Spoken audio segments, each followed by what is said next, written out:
Okay, so now we welcome Mohammed El-Kebir from University of Illinois at Urbana-Champaign. Correct, yes. So I recently started my faculty position at UIUC. So the work that I'm going to present today is work that I did during my postdoc with Ben Raphael and Greta Sadas. So the paper just appeared 2 months ago on Nature Genetics. So this is about metastasis. Well, the previous talk already gave you a great introduction about the clonal theory of cancer. Just for completeness, if you think about a tumor, if you go back in time, it starts from a normal cell, it gets a somatic mutation. Because of this mutation, it starts to divide faster. So you get a lot of descendants with the same mutation. Now, descendants can also get additional mutations, and this leads to intratumor heterogeneity. And this is actually the main reason why tumors are so hard to treat. So we have two processes here, cell mutation and cell division. Now, there is a third process. So there's also cell migration. So tumor cells can leave the primary tumor through the blood or through the lymphatics, and they can start tumors at different anatomical locations. So if you have a breast primary tumor, you can get a brain metastasis and a liver metastasis. So we have three processes here. And these three processes, we can actually think about them conceptually as a cell tree. So if you just look at cell division, it's binary. When a cell divides, you get two daughter cells. So you have this full binary tree. And you annotate the edges by mutations, somatic mutations. You know the location of every cell. So that's basically a label. And this tree describes the whole history of a tumor. But this is something that we cannot infer, because this would require tracking the progression of a tumor longitudinally. So what we instead get is sequencing measurements from the leaves of the cell tree.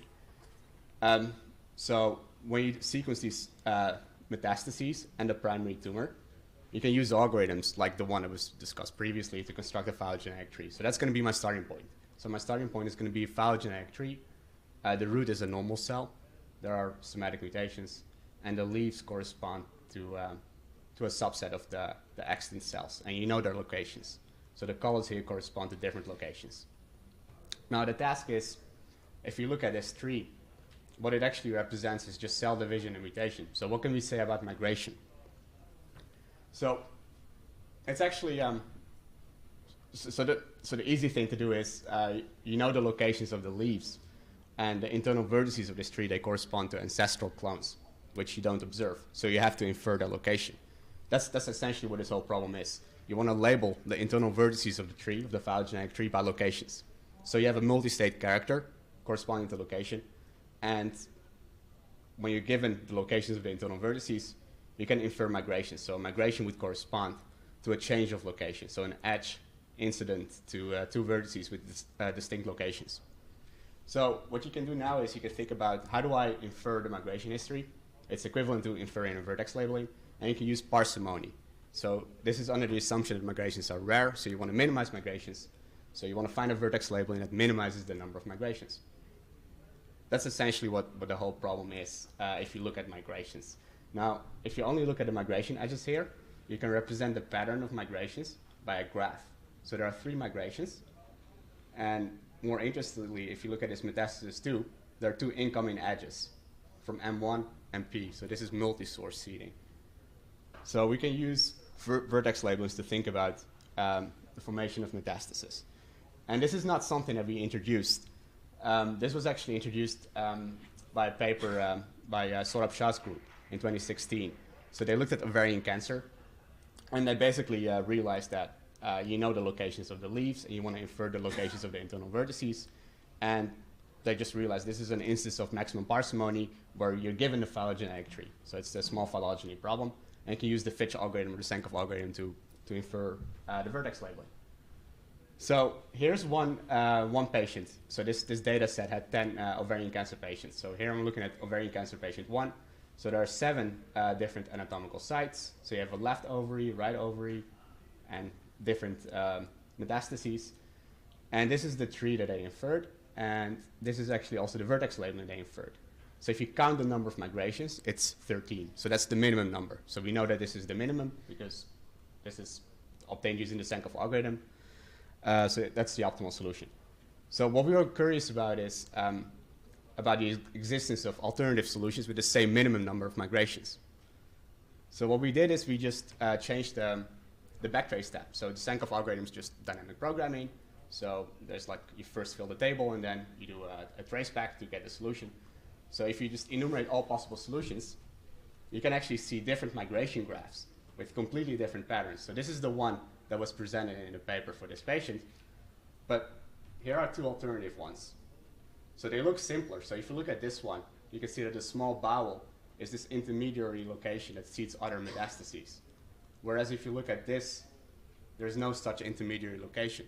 So this basically gives you a big hint that there's something else going on. So you have not captured like the full biological problem.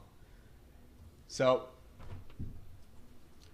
there is experimental evidence about how tumors, how metastases form. So this is in a mouse model in a PNAS paper, in a recent PNAS paper, where they've actually observed a group of tumor cells from different clones co-migrating. So you had a cluster of cells, 50 cells, different clones, and it was just a single event, and it seeded a metastasis. So in terms of the tree, what this actually means is if I have migrations between the same pair of anatomical locations, that could just be a single event. So this is a new objective. So we have co-migrations. So co-migrations, if this graph is acyclic, co-migrations correspond to multi-edges. So edges are migrations, and multi-edges are co-migrations. So we have a second objective. Now, if we compute the second objective for each of the solutions, you can see that the simpler patterns actually have fewer co-migrations. So we have a secondary objective here. So we have migrations and co-migrations. Now, the problem that we want to solve is the parsimonious migration history problem, where the starting point is a phylogenetic tree T. We know the locations of the leaves. And ideally, what you want to do is you want to optimize both objectives, migrations and co-migrations. But it's actually a multi-objective optimization problem. There's a trade-off between the two objectives. And in addition, different labelings lead to different patterns of the migration graph. So you could also impose a constraint on what the migration graph needs to look like. And so this actually becomes a constrained multi-objective optimization problem. So we formulated this problem in a paper, and we came up with an ILP for solving this problem. And recently, so this is actually going to be a paper at Wabi, I showed that the problem is NP hard, so it's not an easy problem. And there are some connections to gene tree, species tree reconciliation that actually result in a fixed parameter tractable algorithm for one special case. So the resulting algorithm is called MACHINA. And I've only discussed one specific problem where you're given the tree. So we've seen that this tree is actually not given to you. You have to infer it from sequencing data. So there's a lot of ambiguity there. So what we propose to do in MACHINA is to do migration history analysis and phylogenetic tree inference jointly. So you could use the objectives of migrations and co-migrations to resolve ambiguities in your phylogenetic tree. So you could resolve polytomies, or you could decide for phylogenetic trees that have fewer migrations or co-migrations. And similarly, you want to pick a phylogenetic tree that has the fewest migrations and co-migrations. So this is a nice simultaneous optimization problem.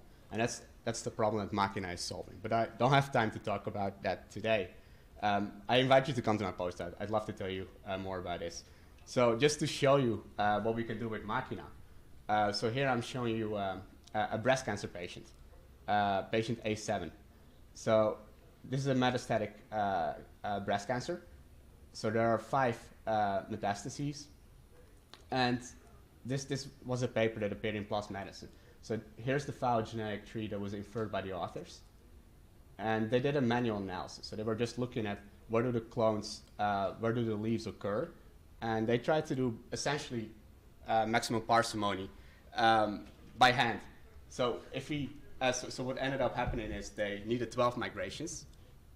But if you run MACHINA and you do joint phylogenetic tree inference together with migration analysis, you get a much simpler solution with only 5 migrations. So more specifically, if you look at the lung, their claim is that it's seeded from the rib and the breast, Their claim is also there's a lot of polyclonal seeding, but just by reanalyzing the same data, using this more formal problem statement, we arrived at only 5 migrations and the most parsimonious scenario where every metastasis is just seeded by a single clone.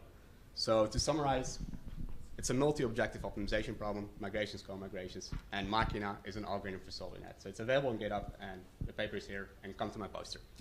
Thank you. So thank you very much. So it was so interesting that I forgot the time. Oh, okay. So we don't really have time for questions or a very brief one. Otherwise, anyway, you can go to ask questions in front of the poster.